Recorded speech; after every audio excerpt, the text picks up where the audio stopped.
Hello, everybody. We're on Numbers 27. I apologize for the delay. It was, couldn't avoid it. But I will, from now on, every day, we'll get this done. Today we'll get Numbers done. Okay. I'm with a lot of practice. So this might take me a minute to warm up. Numbers 27. The daughters of Zelophehad, son of Hepher, the son of Gilead, the son of Machir, the son of Manasseh, belonged to the clans of Manasseh, son of Joseph.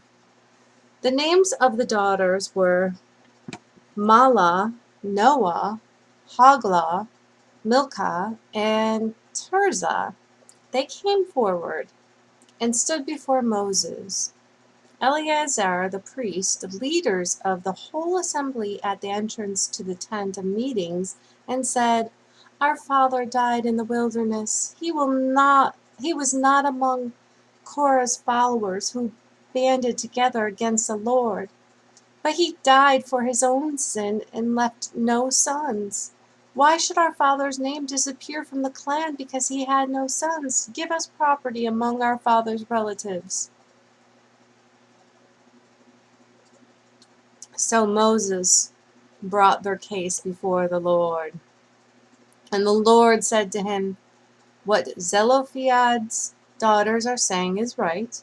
You must certainly give them property as an inheritance among their father's relatives, and give their father's inheritance to them. Say to the Israelites, If a man dies and leaves no son, give his inheritance to his daughter. If he has no daughter, give his inheritance to his brothers. If he has no brothers, give his inheritance to his father's brothers. If his father has no brothers, give his inheritance to the nearest relative in his clan, that he may possess it. This is to have the force of law for the Israelites, as the Lord commanded Moses. Then the Lord said to Moses, Go up this mountain in the Abarim range and see the land I have given the Israelites. After you have seen it, you too will be gathered to your people, as your brother Aaron was. For when the community rebelled at the waters in the desert of Zin, both of you disobeyed my commands to honor me as holy before their eyes. These were the waters of Meribah Kadesh in the desert of Zin. Moses said to the Lord, May the Lord, the God who gives me breath to all living things, appoint someone over this community to go out and come before them, one who will lead them out and bring them in, so the Lord's people will not be like sheep without a shepherd. So the Lord said to Moses, Take Joshua, son of Nun, a man in whom is the spirit of leadership, and lay your hand on him. Have him stand before Eleazar the priest and the entire assembly, and commission him in their presence. Give him some of your authority, so the whole Israelite community will obey him. He is to stand before Eleazar the priest, who will obtain decisions for him by inquiring of the Urim before the Lord. At his command, he and the entire community of the Israelites will go out, and at his command they will come in. Moses did as the Lord commanded him, and he took Joshua and had him stand before Eleazar the priest and the whole assembly. Then he laid his hands on him and commissioned him, as the Lord instructed through Moses. The Lord said to Moses, Give this command. Oh, we're at Numbers 28, by the way. The Lord said to Moses, Give this command to the Israelites and say to them, Make sure that you present to me at the appointed time my food offerings as an aroma pleasing to me. Say to them, this is the food offering you are to present to the Lord. 2 lambs a year old without defect, as a regular burnt offering each day. Offer 1 lamb in the morning and the other at twilight, together with a grain offering of a tenth of an ephah of the finest flour mixed with a quarter of hin of oil from pressed olives. This is the regular burnt offering instituted at Mount Sinai as a pleasing aroma, a food offering presented to the Lord. The accompanying drink offering is to be a quarter of a hin of fermented drink with each lamb. Pour out the drink offering to the Lord at the sanctuary. Offer the second lamb at twilight, along with the same kind of grain offering and drink offering that you offer in the morning. This is a food offering, an aroma pleasing to the Lord. On the Sabbath day, make an offering of 2 lambs with 2 lambs a year old without defect, together with its drink offering and grain offering of 2/10 of an ephah of the finest flour mixed with olive oil. This is the burnt offering for every Sabbath, in addition to its regular burnt offering and its drink offering. On the first of every month, present the Lord a burnt offering of 2 young bulls, 1 ram, and 7 male lambs a year old, all without defect. With each bull there is to be a grain offering and 3/10 of an ephah of the finest flour mixed with oil. With the ram, a grain offering of 2/10 of an ephah of the finest flour mixed with oil, and with each lamb a grain offering of a tenth of an ephah of the finest flour mixed with oil. This is for a burnt offering, a pleasing aroma, a food offering presented to the Lord. With each bull there is to be a drink offering of a half a hin of wine, with the ram a third of a hin, and with each lamb a quarter of a hin. This is to be a monthly burnt offering to be made at each new moon during the year. Besides the regular burnt offering with its drink offering, 1 male goat is to be presented to the Lord as a sin offering. On the 14th day of the first month, the Lord's Passover is to be held. On the 15th day of this month, there is to be a festival for 7 days. Eat bread made without yeast. On the first day, hold a sacred assembly to do no regular work. Present to the Lord a food offering consisting of a burnt offering of 2 young bulls, 1 ram, and 7 male lambs a year old, all without defect. With each bull offer a grain offering of 3/10 of an ephah of the finest flour mixed with oil. With the ram 2/10, and with each of the 7 lambs 1/10. Include 1 male goat as a sin offering to make atonement for you. Offer these in addition to the regular morning burnt offering. In this way, present the food offering every day for 7 days as an aroma pleasing to the Lord. It is to be offered in addition to the regular burnt offering and its drink offering. On the 7th day, hold a sacred assembly and do no regular work.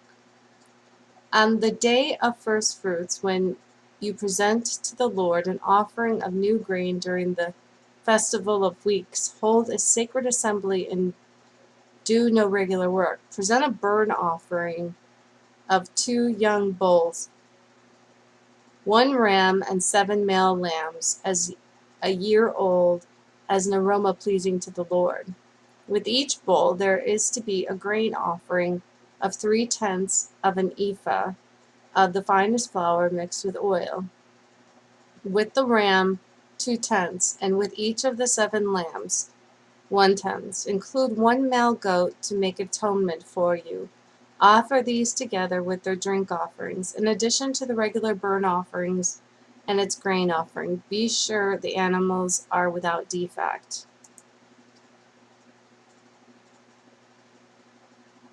On the first day of the 7th month, hold a sacred assembly and regular work. It is a day for you to sound the trumpets.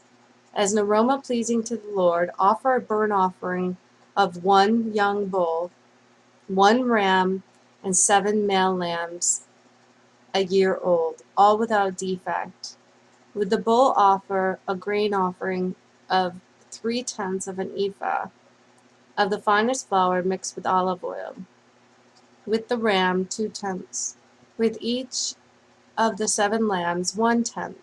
Include 1 male goat as a sin offering to make atonement for you. These are in addition to the monthly and daily burnt offerings with their grain offerings and drink offerings as specified. They are food offerings presented to the Lord, a pleasing aroma. On the 10th day of the 7th month, hold a sacred assembly. You must deny yourselves and do no work. Present as an aroma pleasing to the Lord a burnt offering of 1 young bull, 1 ram, and 7 male lambs a year old, all without defect. With the bull offering a grain offering of the 3/10 of an ephah of the finest flour mixed with oil. With the ram 2/10, and with each of the 7 lambs 1/10. Include 1 male goat as a sin offering, in addition to the sin offering for atonement, and a regular burnt offering with its grain offering and their drink offering. On the 15th day of the 7th month, hold a sacred assembly and do no regular work. Celebrate a festival to the Lord for 7 days. Present as an aroma pleasing to the Lord a food offering consisting of a burnt offering of 13 young bulls, 2 rams, and 14 male lambs a year old without defect. With each of the 13 bulls offer a grain offering of 3/10 of an ephah of the finest flour mixed with oil. With each of the 2 rams 2/10, and with each of the 14 lambs 1/10. Include 1 male goat as a sin offering in addition to the regular burnt offering with its grain offering and drink offering. On the 2nd day, offer 12 young bulls, 2 rams, and 14 male lambs a year old, all without defect. With the bulls, rams, and lambs, offer their grain offerings and drink offerings according to the number specified. Include 1 male goat as a sin offering, in addition to the regular burnt offering with its grain offering and their drink offerings. On the 3rd day, offer 11 bulls, 2 rams, and 14 male lambs a year old, all without defect. With the bulls, rams, and lambs, offer their grain offerings and drink offerings according to their number specified. Include 1 male goat as a sin offering, in addition to the regular burnt offering with its grain offering and drink offering. On the 4th day, offer 10 bulls, 2 rams, and 14 male lambs a year old, all without defect. With the bulls, rams, and lambs, offer their grain offering and drink offering according to the number specified. Include 1 male goat as a sin offering, in addition to the regular burnt offering with its grain offering and drink offering. On the 5th day, offer 9 bulls, 2 rams, and 14 male lambs a year old, all without defect, with the bulls, rams, and lambs. Offer their grain offerings and drink offerings according to their number specified. Include 1 male goat as a sin offering, in addition to the regular burnt offering with its grain offering and drink offering. On the 6th day, offer 8 bulls, 2 rams, and 14 male lambs a year old, all without defect. With the bulls, rams, and lambs, offer their grain offering and drink offering according to the number specified. Include 1 male goat as a sin offering, in addition to the regular burnt offering with its grain offering and drink offering. On the 7th day, offer 7 bulls, 2 rams, and 14 male lambs a year old, all without defect. With the bulls, rams, and lambs, offer the grain offerings and drink offering according to the number specified, including 1 male goat as a sin offering, in addition to the regular burnt offering with its grain offering and drink offering. On the 8th day, holding a closing special assembly and do no regular work. present as an aroma pleasing to the Lord a food offering consisting of a burnt offering of 1 bull, 1 ram, and 7 male lambs a year old, all without defect. With the bull, the ram, and the lambs, offer their grain offerings and drink offerings according to the number specified. Include 1 male goat as a sin offering, in addition to the regular burnt offerings with its grain offering and drink offering. In addition to what you vow in your free will offering, offer these to the Lord at your appointed festivals, your burnt offerings, grain offerings, drink offerings, and fellowship offerings. Moses told the Israelites all the Lord commanded him.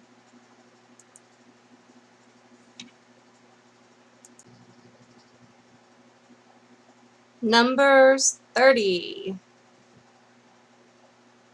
I know it gets a little long with the offerings, but it's important to understand the whole Bible.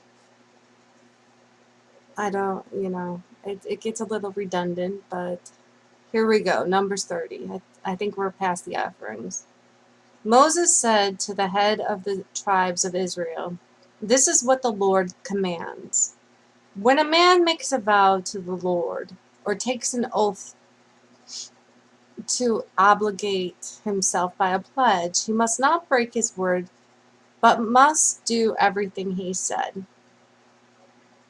Good advice, Moses. When a young woman still living in her father's household makes a vow to the Lord or obligates herself by a pledge, and her father hears about her vow or pledges but says nothing to her, then all her vows and every pledge by which she obligated herself will stand. But if her father forbids her, then he hears about it. None of her vows or the pledges by which she obligated herself will stand. The Lord will release her because her father has forbidden it. If she marries after she makes a vow or after her lips utter a rash promise by which she obligates herself, and her husband hears about it but says nothing to her, then her vows or the pledges by which she obligated herself will stand. But if her husband forbids her when he hears about it, he nullifies the vow that obligates her or the rash promise by which she obligates herself, and the Lord will release her. Any vow or obligation taken by a widow or divorced woman will be binding on her. If a woman living with her husband makes a vow or obligates herself by a pledge under oath, and her husband hears about it but says nothing to her and does not forbid her, then all her vows or the pledges by which she obligates herself will stand. But if her husband nullifies them when he hears about them, then none of her vows or pledges that came from her lips will stand. Her husband has nullified them, and the Lord will release her. Her husband may confirm or nullify any vow she makes or any sworn pledge to deny herself. Her husband may confirm or nullify any vow she makes or any sworn pledge to deny herself. But if her husband says nothing to her about it from day to day, then he confirms all her vows or the pledges binding on her. He confirms them by saying nothing to her when he hears about them. If, however, he nullifies them some time after he hears about them, then he must bear the consequences of her wrongdoing.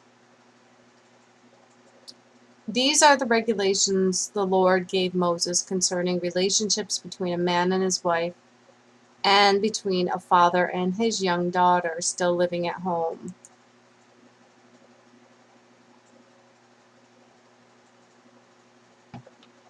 Numbers 31. The Lord said to Moses, "Take vengeance on the Midianites for the Israelites. After that you will be gathered to your people." So Moses said to the people, "Arm some of your men to go to war against the Midianites, so that they may carry out the Lord's vengeance on them. Send into battle 1,000 men from each of the tribe of Israel. So 12,000 men armed for battle, 1,000 from each tribe, were supplied from the clans of Israel. Moses sent them into battle, 1,000 from each tribe, along with Phinehas, son of Eleazar, the priest, who took with him articles from the sanctuary and the trumpets for signaling. They found Midian, and the Lord commanded Moses and killed every man. Among their victims were Evi, Recham, Zur, Hur, and Reba, the 5 kings of Midian. They also killed Balaam, son of Beor, with the sword. The Israelites captured the Midianite women and children and took all the Midianite herds, flocks, and goods as plunder.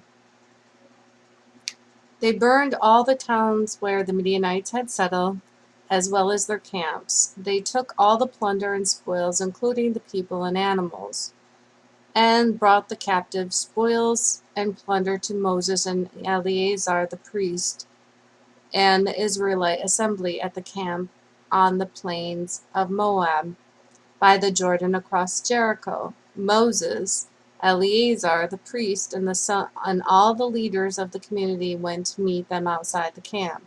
Moses was angry with the officers of the army, the commanders of thousands and commanders of hundreds, who returned from the battle. "Have you allowed all the women to live?" he said to them. They were the ones who followed Balaam's advice and enticed the Israelites to be unfaithful to the Lord in the Peor incident, so that a plague struck the Lord's people. Now kill all the boys and kill every woman who has slept with a man, but save for yourself every girl who has never slept with a man. Everyone who has killed someone or touched someone who is killed must stay outside the camp for 7 days.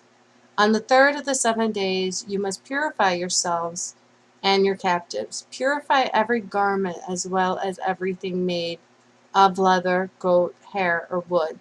Then Eleazar the priest said to the soldier who had gone into battle, "This is what is required by the law that the Lord gave Moses: gold, silver, bronze, iron, tin, lead, and anything else that can withstand fire must be through the fire, and then it will be clean. But it must also be purified with the water of cleansing, and whatever cannot withstand fire must be put through the water. On the 7th day wash your clothes, and you will be clean. Then you must come into the camp." The Lord said to Moses, "You and Eleazar, the priest, and the family heads of the community are to count all the people and the animals that were captured. Divide the spoils equally between the soldiers who took part in the battle and the rest of the community. For the soldiers who fought in the battle, set apart as tribute for the Lord 1 out of every 500, whether people, cattle, donkey, or sheep. Take this tribute from their half share and give it to Eleazar the priest as the Lord's part. From the Israelites, half, select 1 out of every 50, whether people, cattle, donkeys, sheep, or other animals. Give them to the Levites, who are responsible for the care of the Lord's tabernacle." So Moses and Eleazar the priest did as the Lord commanded Moses. The plunder remaining from the spoils that the soldiers took was 675,000 sheep, 72,000 cattle, 61,000 donkeys, and 32,000 women who had never slept with a man. The half share of those who fought in the battle was 337,500 sheep, of which the tribute for the Lord was 675, 36,000 cattle, of which the tribute for the Lord was 72, 30,500 donkeys, of which the tribute to the Lord was 61, 16,000 people, of which the tribute for the Lord was 32. Moses gave the tribute to Eleazar the priest as the Lord's part, as the Lord commanded Moses.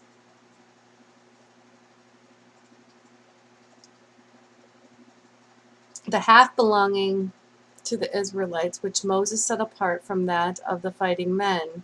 The community's half was 33,500 sheep, 36,000 cattle, 30,500 donkeys, and 16,000 people. From the Israelites' half, Moses selected one of every 50 people and animals as the Lord commanded, and gave them the Levites who were responsible for the care of the Lord. I'm a little cold, so I'm just putting my blanket up here. So sorry if I'm distracting. Lord's tabernacle. Then the officer who were over the units of the army, the commanders of thousands of commanders of hundreds, went to Moses and said to him, "Your servants have counted the soldiers under our command, and not one is missing. So we have brought as an offering to the Lord the gold articles each of us acquired: armlets, bracelets, signets, earrings, and necklaces, to make atonement for ourselves before the Lord." Moses and Eleazar the priest accepted from them the gold, all the crafted articles, all the gold from the commanders of thousands and commanders of hundreds, that Moses and Eleazar presented as a gift to the Lord, weighing 16,750 shekels. Each soldier had taken plunder for himself. Moses and Eleazar the priest accepted the gold from the commanders of thousands and commanders of hundreds, and brought it into the tent of meetings as a memorial for the Israelites before the Lord.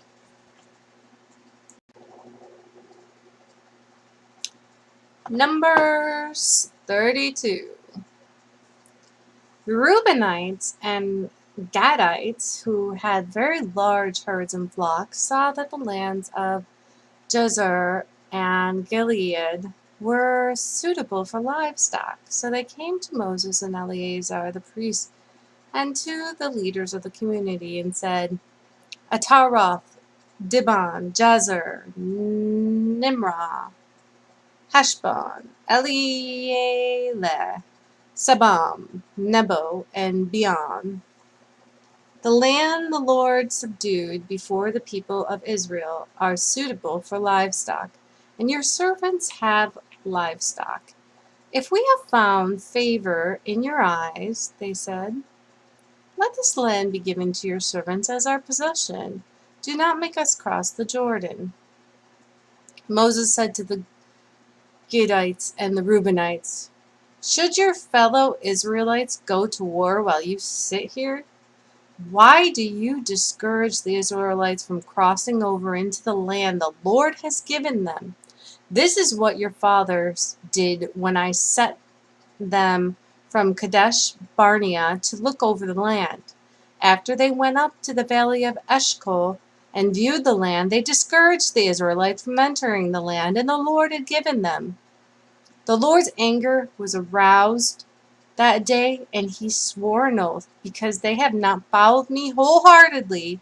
Not one of those who were 20 years old or more when they came up out of Egypt will see the land I promised an oath to Abraham, Isaac, and Jacob.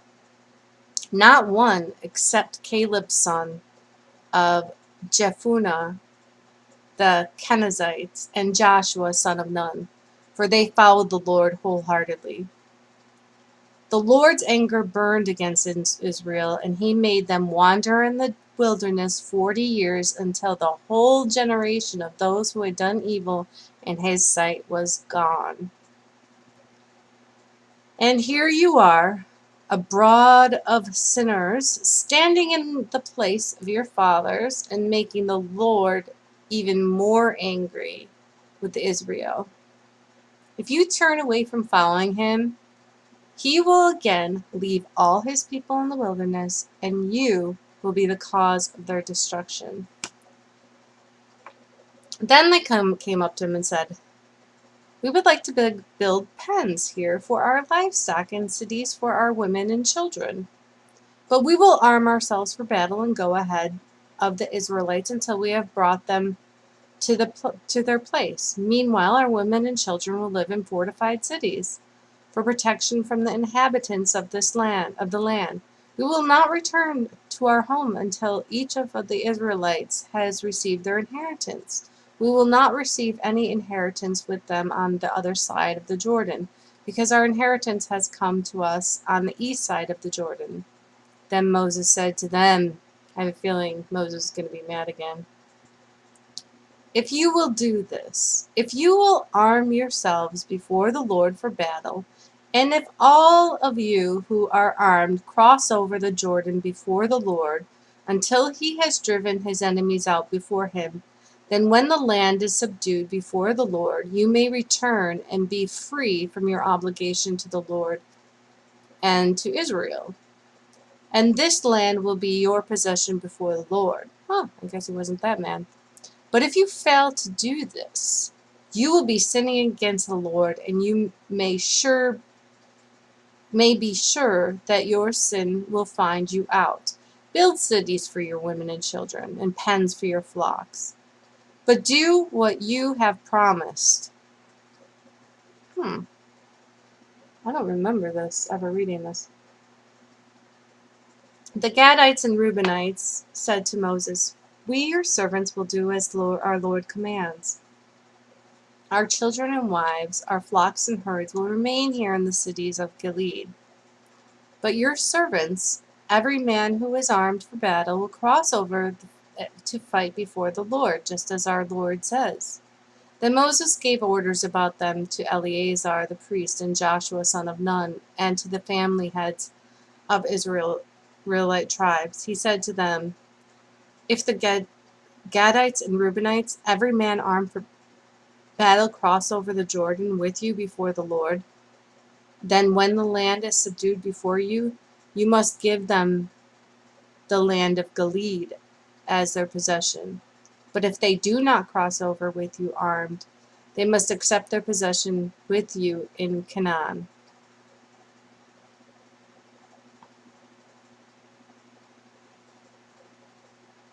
Wow. If they, oh no. Okay, the Gadites and Reubenites answered, Your servants will do what the Lord has said. We will cross over before the Lord in Canaan armed, but the property we inherit will be on this side of the Jordan. Then Moses gave to the Gadites, the Reubenites, and the half-tribe of Manasseh, son of Joseph, the kingdom of Sihon, king of the Amorites, and the king of Og, king of Bashan, the whole land with the cities and the territories around them. The Gadites built up Dibon, Adaroth, Aroer, Atroth, Shophan, Jazer, Jogbehah, Beth Nimrah, and Beth Haran as fortified cities, and built pens for their flocks. And the Reubenites rebuilt Heshbon, Eleahah, and Kiriathaim, as well as Nebo and Baal Meon. These names were changed, and Sibmah. They gave name to the cities they rebuilt. That's quite confusing. The descendants of Machir, son of Manasseh, went to Gilead, captured it, and drove out the Amorites who were there. So Moses gave Gilead to the Machirites, the descendants of Manasseh, and they settled there. Jair, a descendant of Manasseh, captured their settlements and called them Havoth Jair. And Naboth captured Kenneth and its surrounding settlements and called it Nobah after himself.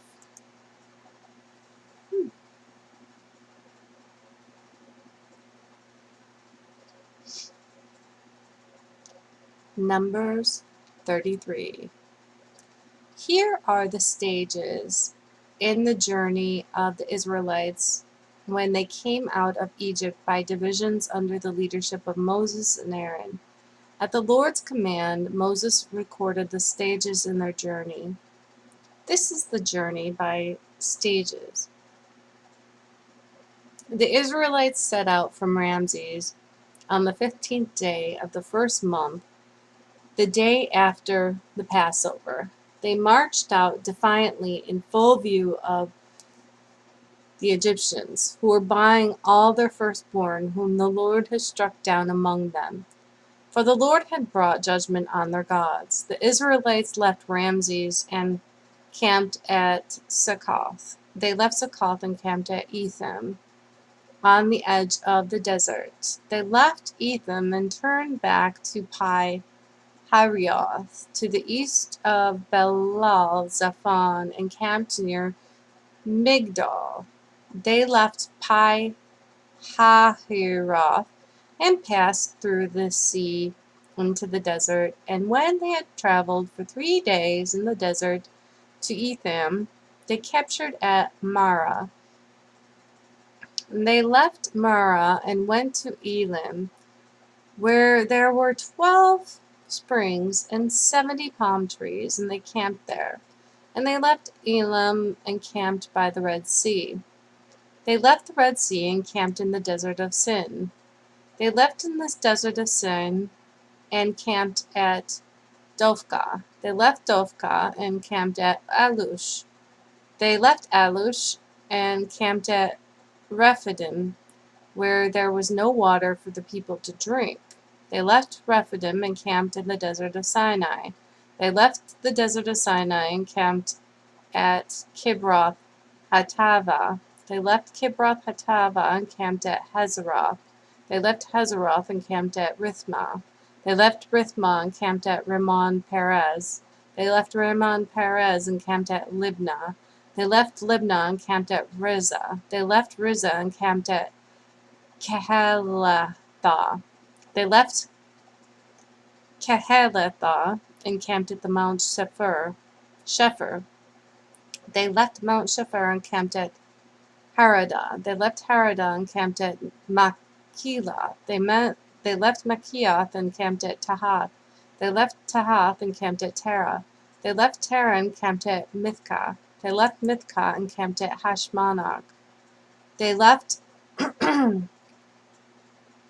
Heshmonoth and camped at Mazeroth. They left Mazeroth and camped at Ben Jaakan. They left Ben Jaakan and camped at Hor Haggad. And they left Hor Haggad and camped at Jobatha. They left Jobatha and camped at Abernah. They left Abernah and camped at Ezion Geber. They left Ezion Geber and camped at Kadesh.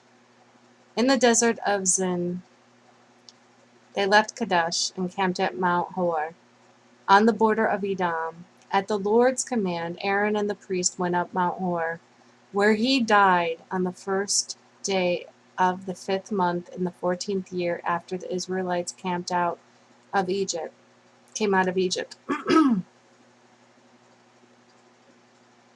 Aaron was 123 years old when he died on Mount Hor. The Canaanite king of Arad, who lived in the Negev of Canaan, heard that the Israelites were coming.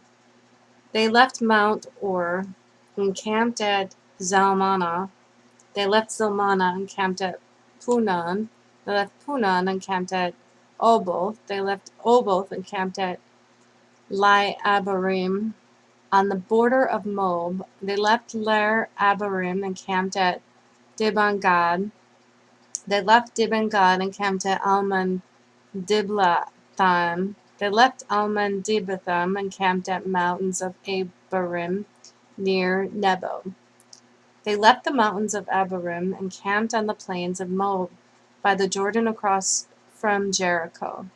There on the plains of Moab they camped along the Jordan from Beth Jeshimoth to Abel Shittim.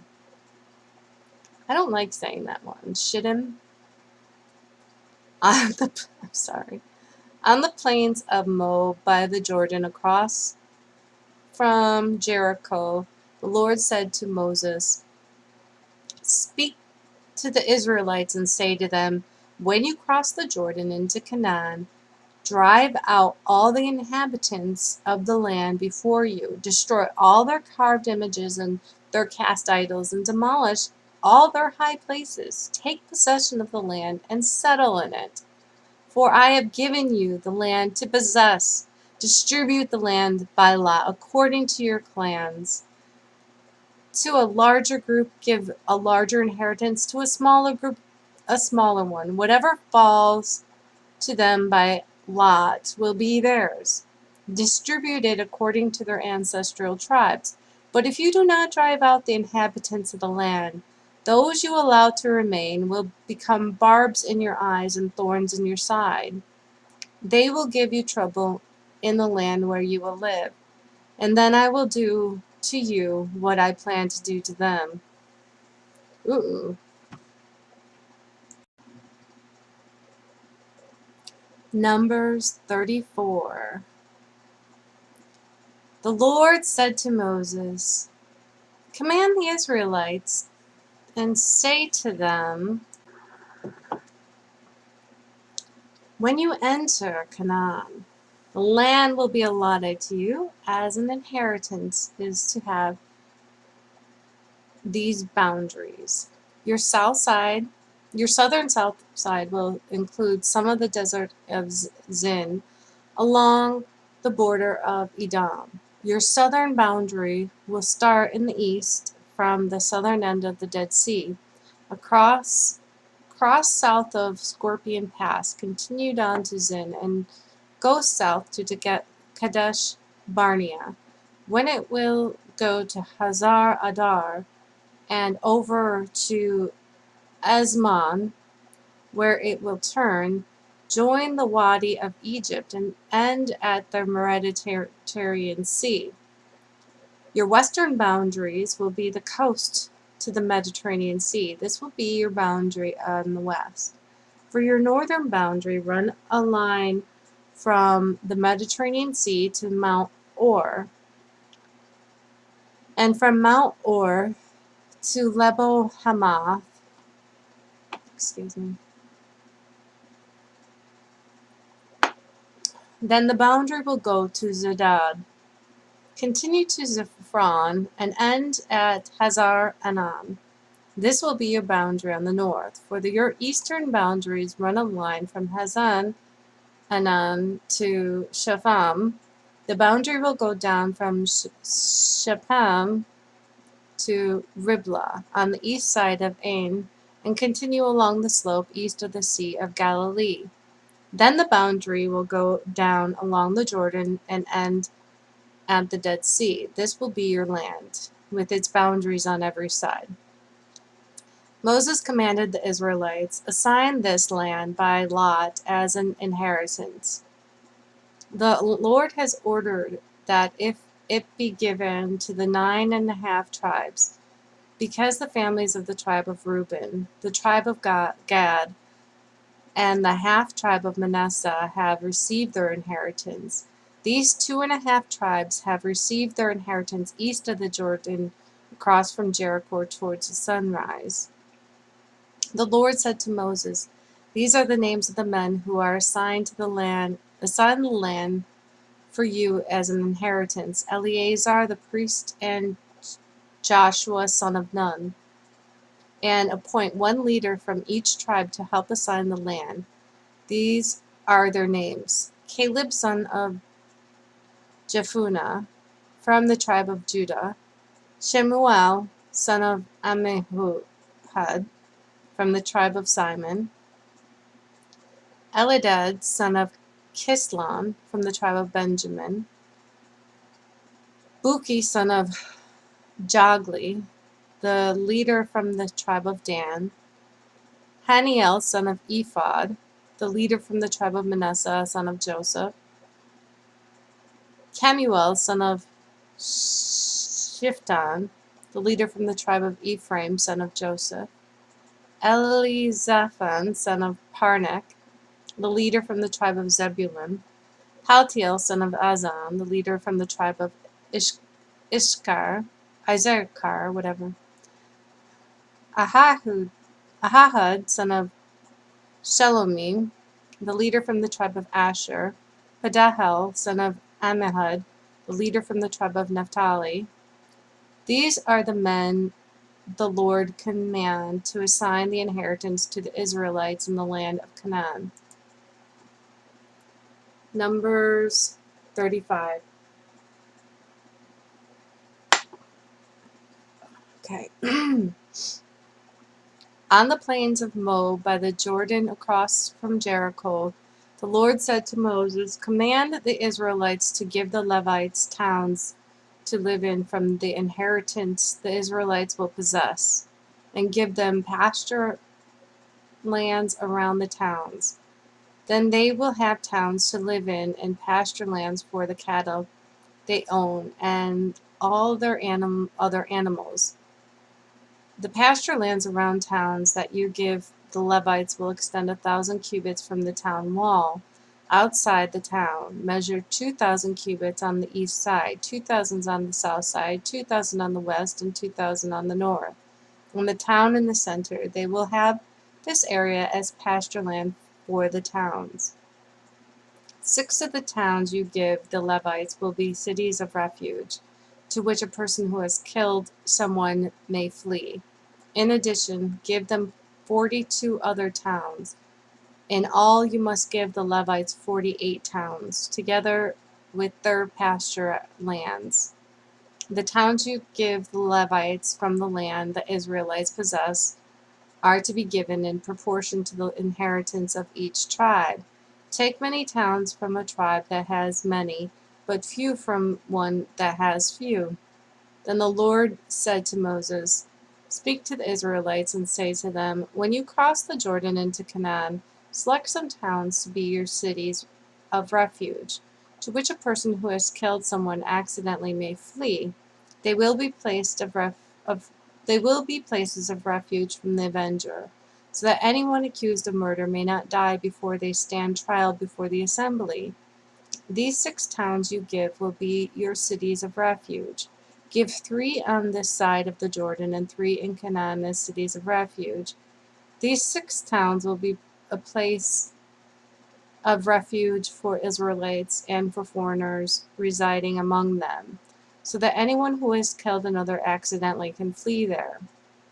If anyone strikes someone a fatal blow with an iron object, that person is a murderer, and the murderer is to be put to death. Or if anyone is holding a stone and strikes someone a fatal blow with it, that person is a murderer. The murderer is to be put to death. Or if anyone is holding a wooden object and strikes someone a fatal blow with it, the person is a murderer. The murderer is to be put to death. The avenger of blood shall put the murderer to death. When the avenger comes upon the murderer, the avenger shall put the murderer to death. If anyone with malice aforethought shoves another or throws something at them intentionally so that they die, or if out of enmity one person hits another with their fists so that the other dies, the person is to be put to death. That person is a murderer. The avenger of blood shall put the murderer to death when they meet. But if without enmity someone suddenly pushes another or throws something at them unintentionally, or without seeing them drops on them a stone heavy enough to kill them and they die, then since the other person was not an enemy and no harm was intended, the assembly must judge between the accused and the avenger of blood according to these regulations. The assembly must protect the one accused of murder from the avenger of blood and send the accused back to the city of refuge to which they fled. The accused must stay there until the death of the high priest, who was anointed with the holy oil. But if the accused ever goes outside the limits of the city of refuge to which they fled, and the avenger of blood finds them outside the city, the avenger of blood may kill the accused without being guilty of murder. The accused must stay in the city of refuge until the death of the high priest. Only after the death of the high priest may they return to their own property. This is to have the force of law for you throughout the generations to come, wherever you live. Anyone who kills a person is to be put to death as a murderer only on the testimony of witnesses, but no one is to be put to death on the testimony of only one witness.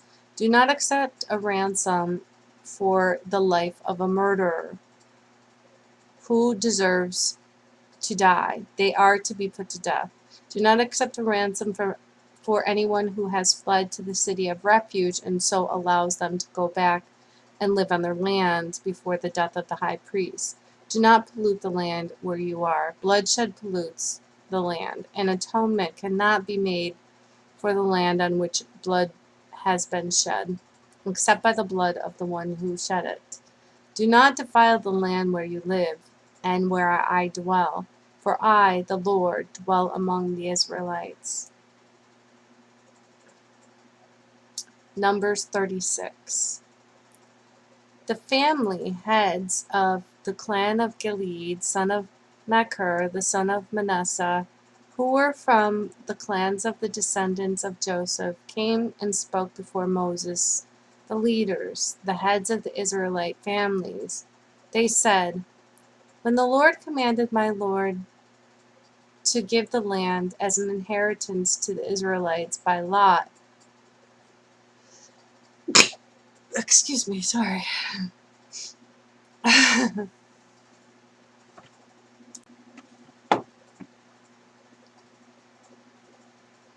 Okay, now I sneezed and I had to take a quick break. I'm just going to start the chapter over. Numbers 36. I apologize. Family heads of the clan of Gilead, son of Machir, the son of Manasseh, who were from the clans of the descendants of Joseph, came and spoke for Moses and the leaders, the heads of the Israelite family. They said, "When the Lord commanded my Lord to give the land as an inheritance to the Israelites by lot, he ordered you to give the inheritance of our brother Zelophehad to his daughters. Now suppose they marry men from other Israelite tribes, then their inheritance will be taken from our ancestral inheritance and added to that of the tribe they marry into. And so part of the inheritance allotted to us will be taken away. When the year of Jubilee for the Israelites come, their inheritance will be added to that of the tribe to which they marry, and their property will be taken from the tribal inheritance of our ancestors." Then the Lord's command, Moses gave this order to the Israelites. What the tribe of the descendants of Joseph is saying is right. This is what the Lord commands for Zelophehad's daughters. They may marry anyone they please as long as they marry within their father's tribal clan.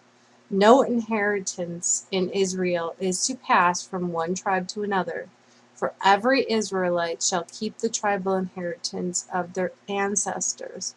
Every daughter who inherits land in any Israelite tribe must marry someone in her father's tribal clan, so that every Israelite will possess the inheritance of their ancestors.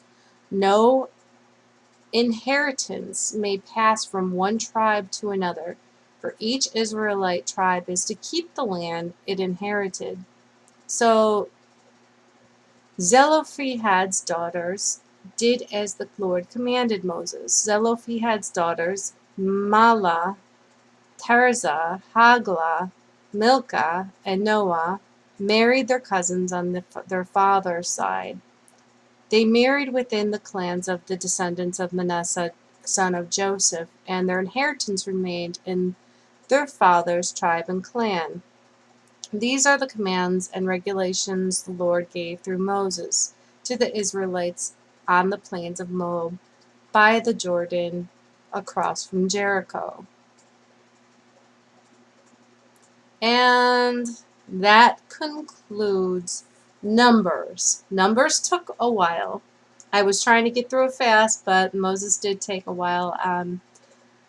I think it's important to understand the entire Bible, even chapters that seem a little redundant and just it doesn't go fast. But we are so blessed to have God's word. We are so blessed to just be given freely God's word. We can listen to it, read it. In America, we have so many freedoms. In other countries, this book is not given like it is in America, you know. Well, God bless, and I'll be back tomorrow to read Deuteronomy.